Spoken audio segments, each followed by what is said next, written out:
Mana bu suv yaralarni davolaydi ekan. Bu yerdagi suv, bu esa so'nganlarni davolar ekan. Hozir yana ko'rsataman. Juda ham obod qilishga muhtoj ekan bu yerlar. Tozalab tashlagim keldi. Xullas mana bu yerda ham yara buloqmikin, so'ngal buloq, quloq buloq. Xuddi shalpoyaga o'xshab alohida. Mana yo'lakdan keyingi buloq mana. Xullas xashaklarni ichida qolib ketibdi, o't o'lanlarni ichida. Va yana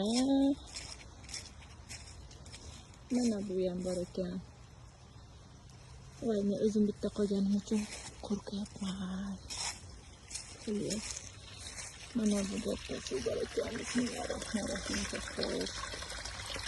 Xullas va yana bu har bitta suvni o'ziga yarasha xususiyatlari bor ekan. Har bitta suvni o'ziga yarasha foydali jihatlari juda ham ko'p ekan. Bu yerni ko'pchilik bilmaydi ekan. Mana shunday qarovsiz holatga qolib ketibdi. Men mana yerda o'tab qo'ydim. O'tagim keldi. Hamma joyda shunday tozalagim kelib ketyapti, lekin biz taksida kelganmiz, taksi kutib turibdi. Hozir yana bir narsani ko'rsataman. Juda ham go'zal joylar. Hozir mana bu maqbarani ichiga kiramiz.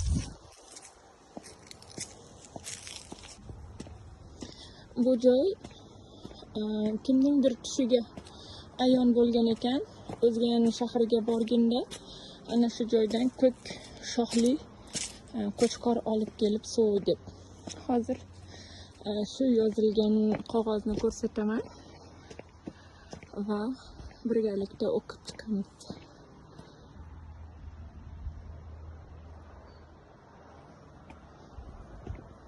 Mana BBC Shanba ziyoratgohi deb yozib qo'ygan ekan bu yerda.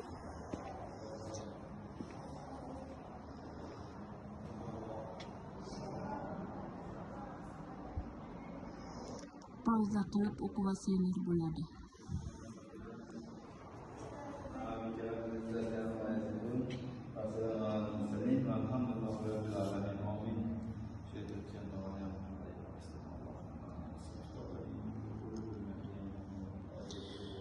O'rtadagi joy BBC Shanba qabristoni ekan. Bu yerda Qur'on o'qishib o'z nazrlarini tashlab ketishar ekan.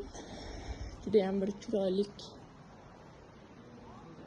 juda ham bir go'zal, lekin qarovsiz.